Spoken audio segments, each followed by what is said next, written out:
Bismillahirrahmanirrahim. Assalamualaikum warahmatullahi wabarakatuh. Alhamdulillahi rabbil alamin. Allahumma salli ala sayyidina Muhammad wa ala ali sayyidina Muhammad. Allah subhanahu wa ta'ala berfirman dalam Quran surah Al-Baqarah ayat 186. A'udzu billahi minasy syaithanir rajim. Bismillahirrahmanirrahim. Wa idza sa'alaka 'ibadi 'anni fa inni qarib ujibu da'watad da'i idza da'an falyastajibu li wal yu'minu bi la'allahum yarshudun. Shadaqallahul azim. Hadirin sobat Indeks dimanapun Anda berada. Saat ini kita masih berada dalam bulan suci Ramadan, di mana bulan suci Ramadan memiliki beragam keistimewaan. Salah satunya menurut beberapa riwayat adalah bulan suci Ramadan adalah bulan di mana doa akan diijabah oleh Allah Subhanahu wa ta'ala, ataupun doa-doa yang kita panjatkan kepada Allah Subhanahu wa ta'ala dianggap sebagai doa yang paling mustajab. Sesuai dengan firman Allah Subhanahu wa ta'ala dalam Quran surah Al-Baqarah yang telah dibacakan di awal, tepatnya pada ayat 186-nya. Ternyata sebuah pelajaran yang paling penting yang dapat kita petik daripada peletakan daripada ayat wa idza sa'alaka ibadi anni fa inni qarib terletak pada ayat-ayat rangkaian ayat setelah Quran surah Al-Baqarah ayat 183 dan seterusnya yang berbicara terkait dengan puasa di bulan suci Ramadan. Ini kemudian menjadi sesuatu yang harus kita tadabburi. Ternyata ketika Allah Subhanahu wa ta'ala menjabarkan terkait dengan ayat-ayat tentang perintah puasa ataupun keistimewaan daripada bulan suci Ramadan, Allah tiba-tiba berkata, wa idza sa'alaka ibadi anni fa inni qarib, bahwa ketika hamba-hambaku wahai Muhammad, ketika ia berbicara ataupun bertanya tentangku, maka katakan kepada mereka, sesungguhnya aku dekat.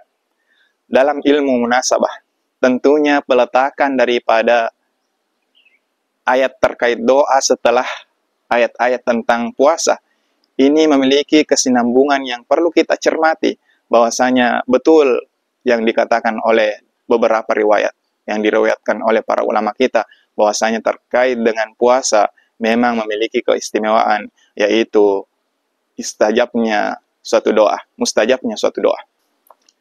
Hadirin jamaah Indeks rahimakumullah.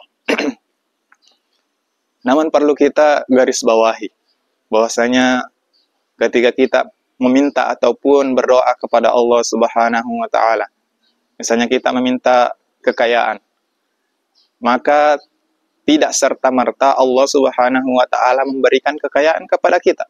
Bisa jadi Allah Subhanahu wa ta'ala menunda kekayaan tersebut ataupun tidak memberikan kekayaan kepada kita untuk kemudian agar hambanya tidak melenceng daripada jalannya. Karena bisa jadi ketika Allah Subhanahu wa ta'ala menitipkan kekayaan kepada kita, maka siapa yang tahu, siapa yang bisa menduga di ke depan ataupun di kemudian hari kita bisa jadi menjadi seperti Qarun yang kemudian membangkang daripada Allah Subhanahu wa ta'ala dan akan dikuburkan bersama dengan harta-hartanya. Hadirin sobat Indeks rahimakumullah. Pengabulan doa oleh Allah Subhanahu wa ta'ala beragam caranya. Bisa jadi kemudian Allah Subhanahu wa ta'ala memberikan sesuatu yang lain yang tidak sesuai dengan doa kita. Karena Allah Subhanahu wa ta'ala zat yang maha mengetahui, zat yang maha rahman rahim, yang kemudian tahu apa yang akan ada di depan kita. Bahkan Allah Subhanahu wa ta'ala lebih tahu daripada masa depan kita, daripada pribadi diri kita sendiri. Maka tentu menjadi pelajaran berharga kita bahwasanya jangan kemudian kita menuntut doa kita agar cepat terkabul. Karena ketika kita menilik sejarah bahwasanya Nabi Ibrahim alaihissalam juga senantiasa berdoa kepada Allah Subhanahu wa taala. Ia kemudian berdoa dan diabadikan dalam Al-Qur'an. Rabbana wa ba'ats fihim rasula. Itu terdapat dalam Quran surah Al-Baqarah. Ketika itu Nabi Ibrahim alaihissalam berkehendak agar di Mekkah, di sekitar Ka'bah, diutus Nabi oleh Allah Subhanahu wa taala. Dan pertanyaannya adalah, apakah Allah Subhanahu wa taala lantas mengabulkan permintaan doa Nabi Ibrahim alaihissalam tersebut?